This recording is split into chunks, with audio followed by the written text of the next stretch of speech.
Welcome to Behind the Jewellery podcast, sharing positive stories from behind the jewellery industry and the people who shape it. In association with Chalmers Gems.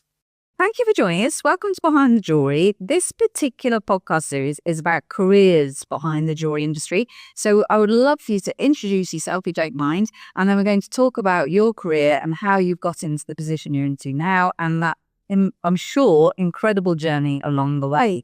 So please, if you would like to introduce yourself. Yeah, I'm Collette Wauby and I am a jewellery designer maker and also a educator. Right. Yeah, so I've worked in the industry since graduating. So I graduated in 1995 from the School of Jewellery and I immediately attempted to start my own business. Right. I hear it was great. I had quite a bit of help. I was part of what was then called Taylor Burgess Fellowship Scheme. Right.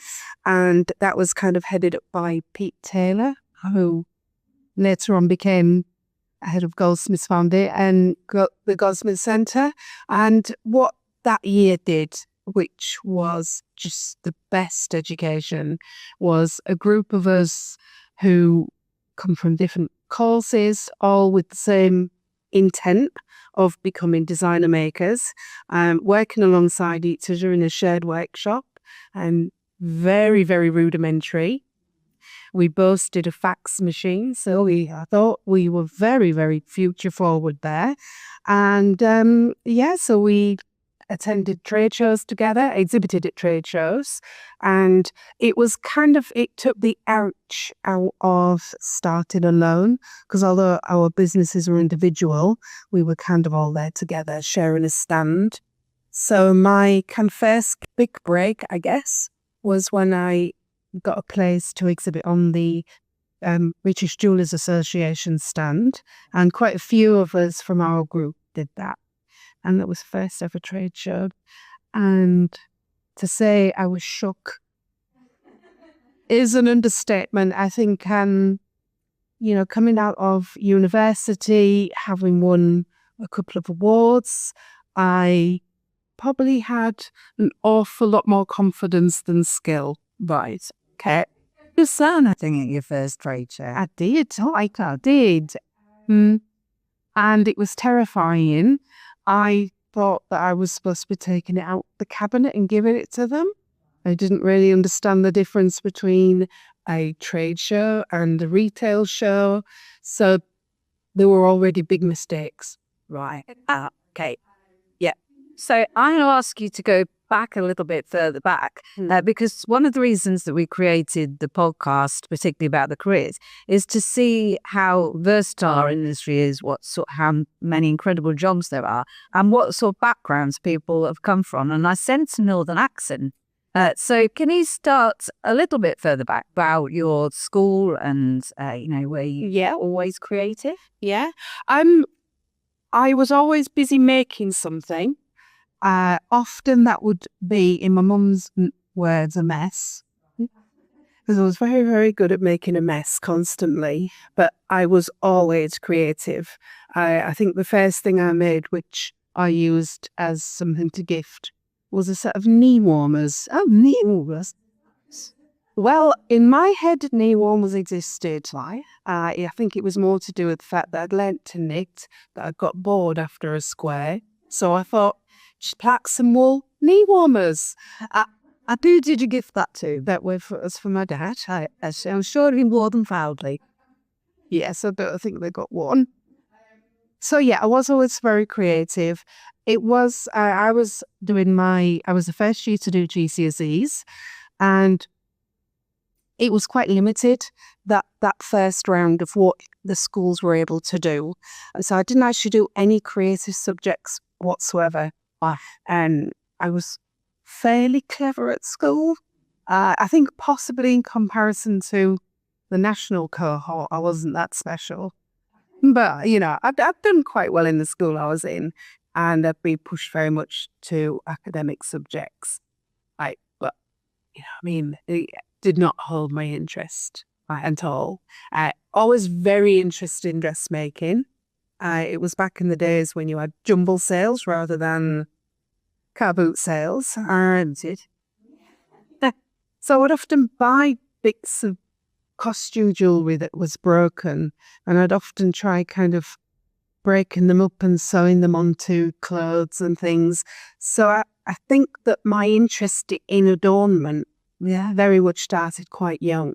And I had a wonderful teacher at my school, and it wasn't an exam subject, but he did a Wednesday afternoon project, and he was called Mr. Eastburn.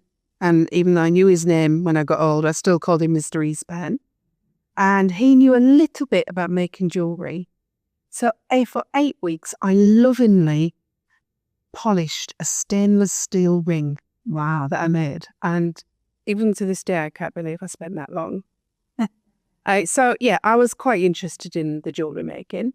But I had my eye on something like textiles based. Right. So when I did my, when I went to sixth form college, I actually spent a year taking a whole bunch of GCSEs that I wanted to take. Right. That I had been able to. School just didn't offer, but sixth form college did. Yeah. Wow. Yeah. So I did those new GCSEs in a year so that I could then go on to do the A levels that I wanted to do. So what A levels did you do? So I did A level theatre studies, textiles and arts. Right. Yeah. So I loved all of them.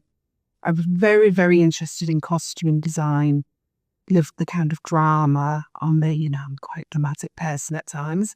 And then when I went on to foundation course, so there's that was the kind of route I needed to take, because in order to do a specialised degree, you needed to do an art foundation course. Right.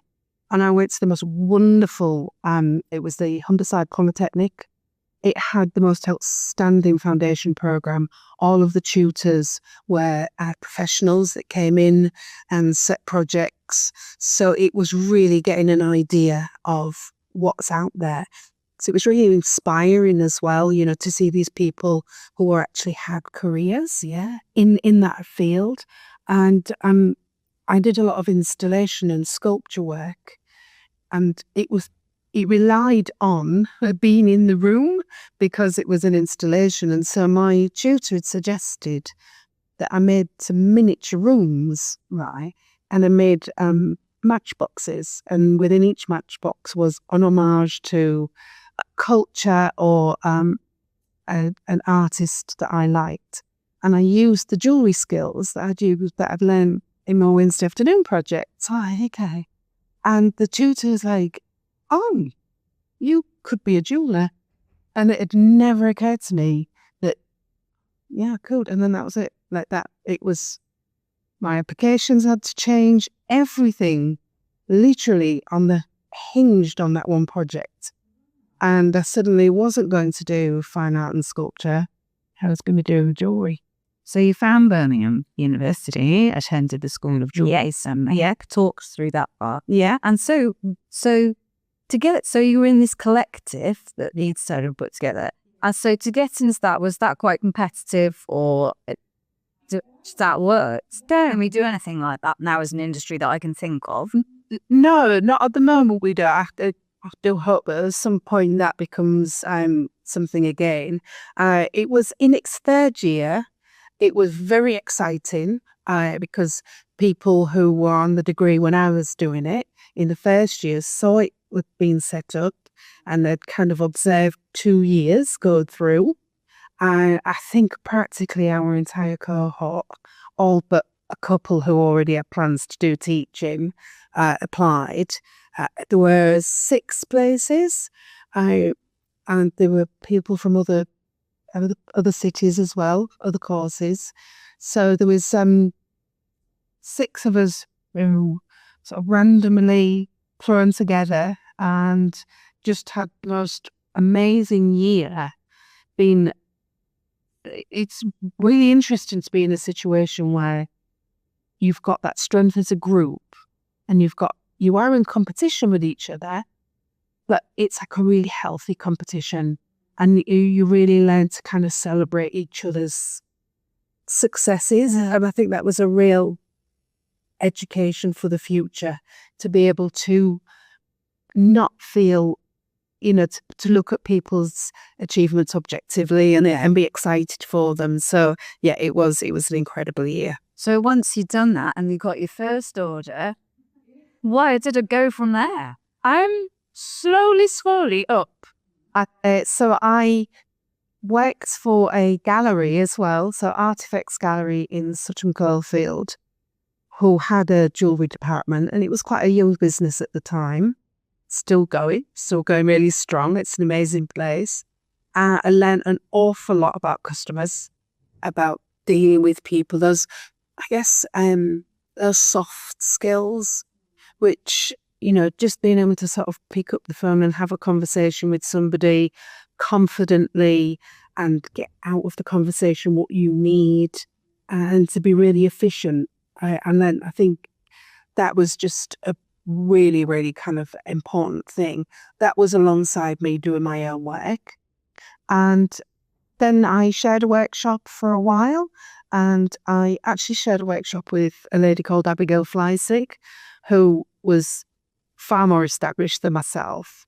So I got that kind of wisdom from her.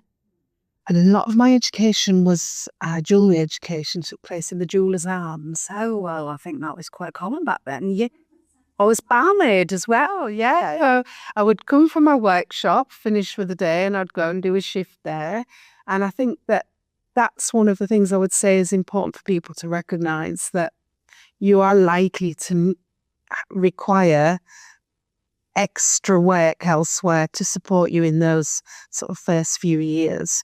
I would take in work with me, and I'd kind of show somebody across the bar, I'm trying to do this, who should I ask? So you've got a really good network just for working in the pub. And I certainly grew thick skin. Right. Because when you're showing something that is not really jewellery quarter standard to, these kind of veterans, you very, very quickly. But I found them very generous with their knowledge, and there are things that I've learned which I know that unless I pass it on might disappear. Yeah, really, really key. Yeah. So from the Jeweller's Arms. Yeah, so finally, I would say it probably took 5 years to be in a financial position whereby I didn't need to work anywhere else. And quite quickly, it kind of really got busy quite quickly after that. It was like slowly. And then there was a point where I had a really good IJL. So International Jewellery used to be kind of the show. Yeah. It was a tough show. It was a tough crowd. But I got a couple of really good customers this one year. And I remember other people who've been going for longer than me saying, do this right and you will be set, because these are really good. So I was like, and also I'd been exhibiting at Goldsmiths Fair.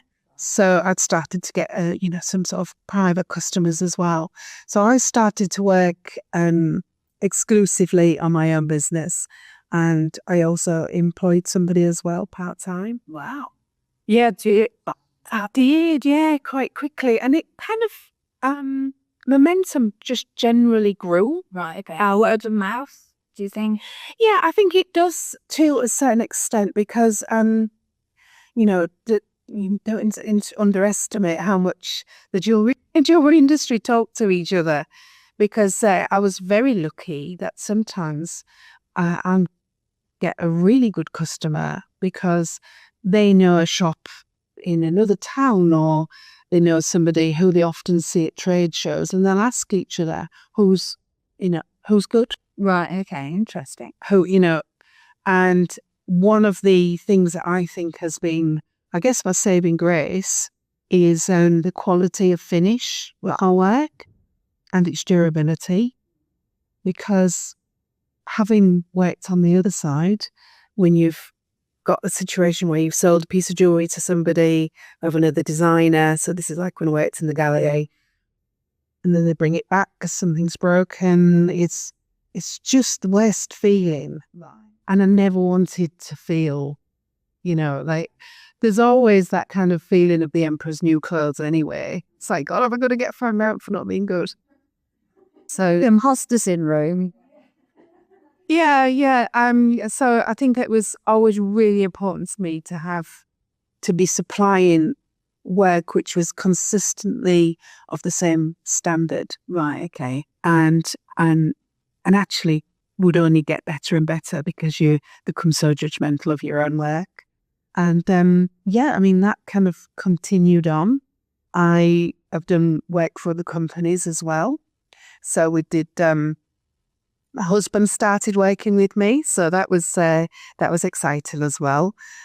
He discovered that I'm quite short when I'm at work, embarrassingly.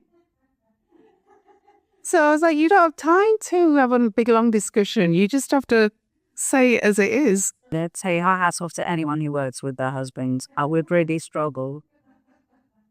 But that was another kind of lift in how I was presenting myself to market. Right. Because he would initially help me set up a trade shows, and we'd walk around. They'd be like, oh, I love what they've done. I like this. And they say, oh, you could do that. Oh, you could do that. Well, there are times I think he wishes that maybe he hadn't said.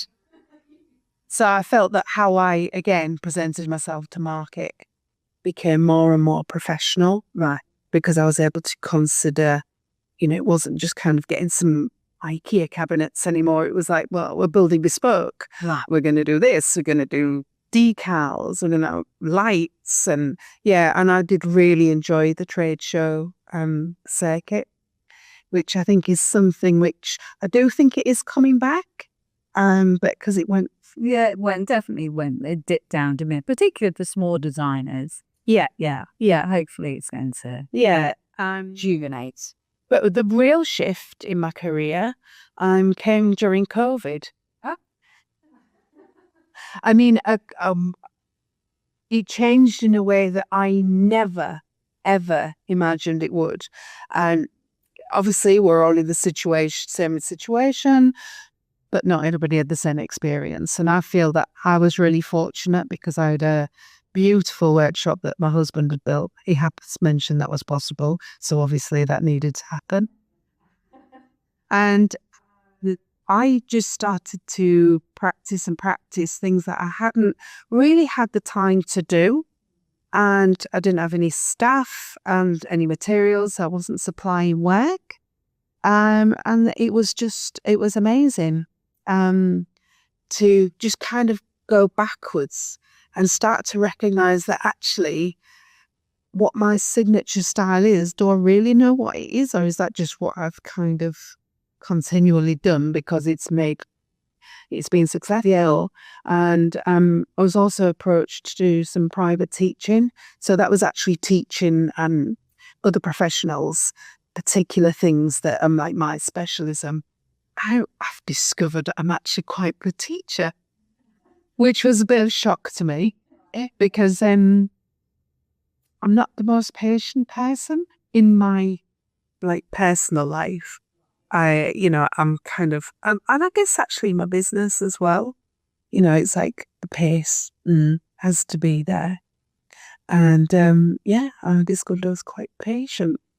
And I was then approached by a friend who needed some cover teaching at the British Academy of Jewellery because somebody was on maternity. And I thought, I don't know about this. People right at the very beginning, never done any jewellery at all. And oh my God, it was just life-changing. No, okay. Because I'd realised when I was teaching other professionals, some were early on in their careers, been going for a long time, sometimes they haven't been taught, they haven't had the benefit of the jeweller's hands, for instance. The knowledge with training at a bench. Yeah. And I thought, actually, I'm able to make quite a difference to these people from the ground up.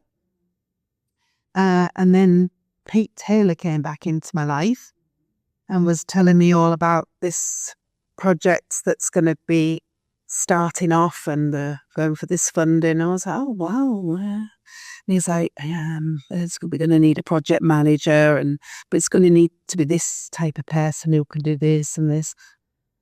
I was like, oh, are you going to find them? And then I was like, that's why we're having coffee. Kind of coaching. This is what pink coffee. So that is how I came to be the project manager of the Goldsmiths Institute. So this is a really exciting new institute for jewellers. So could you tell us a little bit more about it? Because it is quite incredible. I think it is the future of the jewellery industry. And I've visited you, haven't I? And it's so exciting to see. So please just let everybody know what it is. Yes, I'm quite proud of it. So an awful lot of work was done before I came along. There was the writing of a bid to be a recipient of the landmark grants. So the Goldsmiths Foundation we were one of the first to receive the £500,000 grants that was to be spent over the period of 3 years with various activities. So the main thing that Goldsmiths Institute are trying to do, I was going to put in a sentence, would be to create jewellery education pathways from primary school upwards. Right. Okay.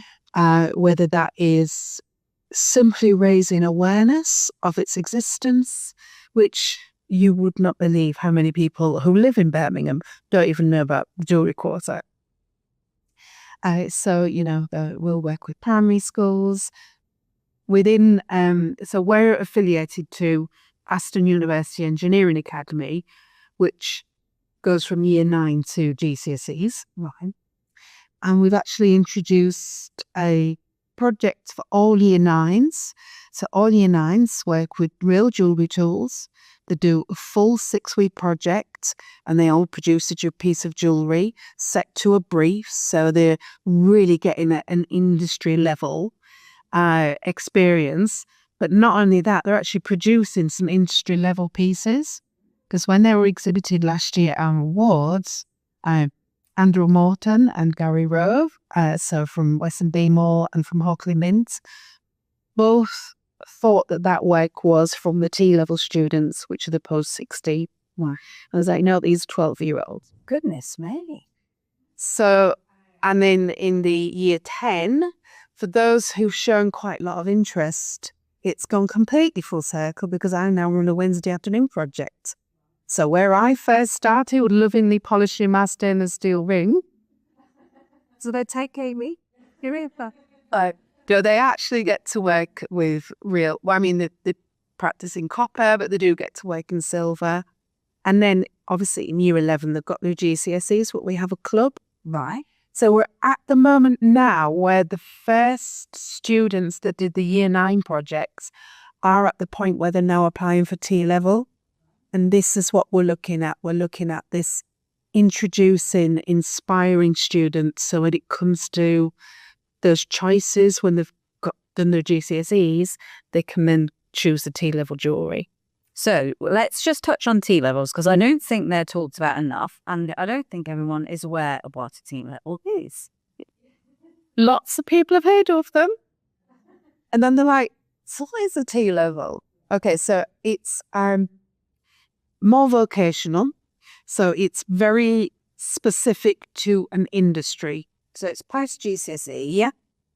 So it's the equivalent of 3 A-levels. So it still gives students that pathway to higher education, but it also makes them more suitable to go to apprenticeships. Yeah. And one of the most exciting things, which I'm able to share with you, is we were very recently approved as an accelerated apprentice provider, which, yeah, I know it's been an awful lot of work, not on my part, I must admit. I provided information where necessary, but there was a lot of paperwork involved. But what it means is that anybody who's done a T-level craft and design with occupational specialism in jewellery would qualify to do an accelerated level 3 apprenticeship.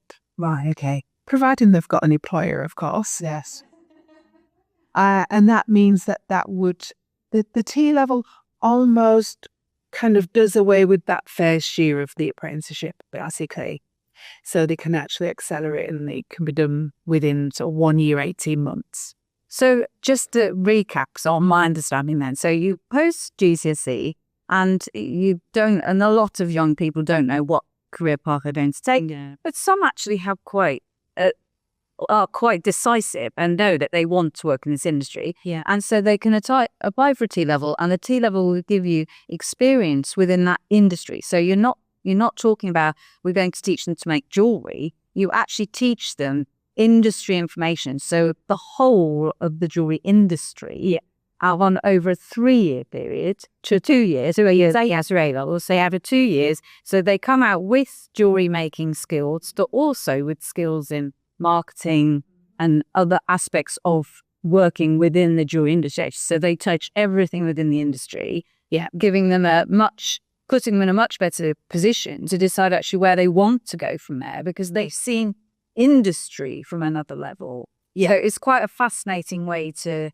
direct people into the industry, isn't it? I think it is, and I think that there's so many varied careers within the industry that unless you have unless something's whet your appetite, how will you know? Yeah. So one of the things that we do on the T-level before they do their work placement, which I might add is one of the real that's the pièce de résistance, because they can do 45 days work placement, which is that's a hefty. They don't have to do all of that with one employer. So we do a carousel, and they'll spend a few days at a few different types of employer.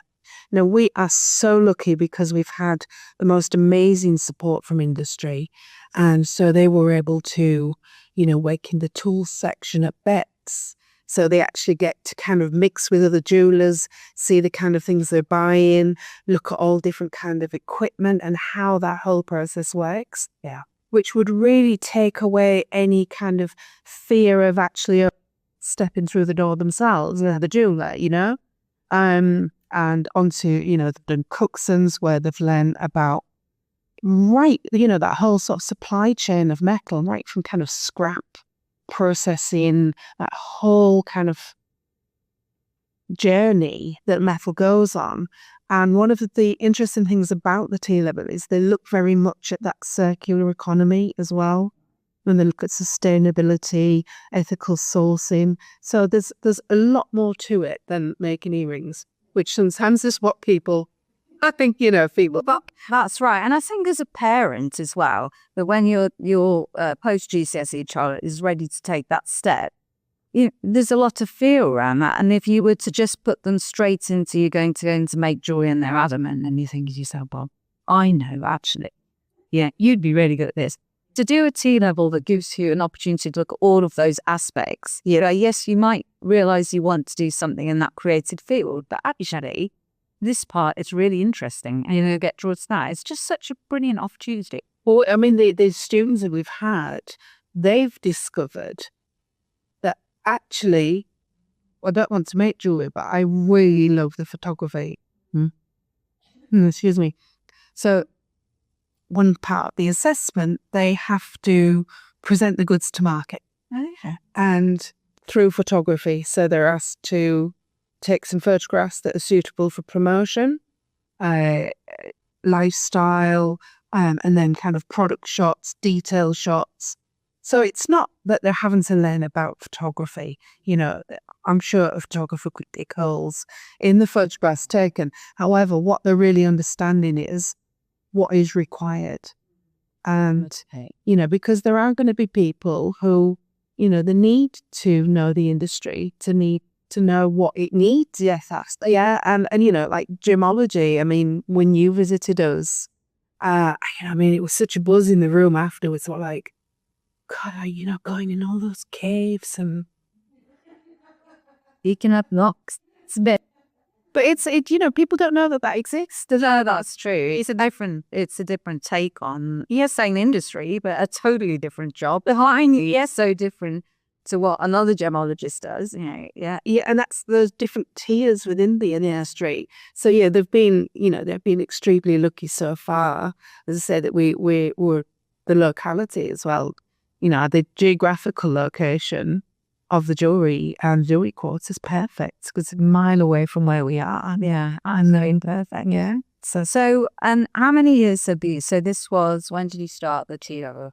So the tea level started 24. Okay. And the very first, my pioneers, are about to finish. Right. And so the Daz. I'm actually really excited for them, because I think that there's a lot on the tea level which is quite demanding, and that I didn't even have to do it on my degree.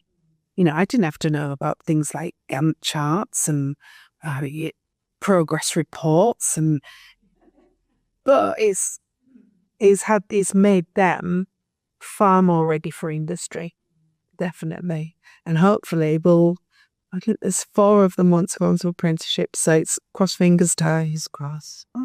Yeah, that's very exciting. So, I mean, do you still like jewelry? I do. Oh, but you lost your jewelry. No, I don't think I ever would. But what this, from a career point of view, taking on this role, what it's afforded me is the freedom to develop my work in different ways and find out different things that I actually like doing and work more on bespoke items and commissions for people, because prior to that I was 99% B2B. Right. Okay. And I've kept some of my real favourite was. But like some of them I've worked with for 20 odd years and 25 years, and they've grown with me, and there are some people that you work with and what you're producing at that point is perfect for them in their store, and then there's a point where you might develop as a designer that it doesn't actually fit in with how they are, what they want to present to their customers. So you've got a great relationship for a short time, and you both move in a different direction. Yeah. And then you've got other people where it's kind of you they're investing in rather than the jewelry, right? Okay. And you're able to kind of and it's always exciting when you see them and they come to see what you've been working on and what's the new collection. So, yeah, there's some people that I think I'll probably always work with. Oh, yeah, that's lovely. Now, thank you so much for all of that. It's been you've had a fantastic career, really, really interesting. We have one question that we ask all of our guests on our podcast. It's good. So, you might have to get us a bit of thought. I think we only prep time fix. So, if money were no objects, what would you purchase, past or present? Or do you feel as if you've missed an opportunity in purchasing something past or present? Where would you spend that money?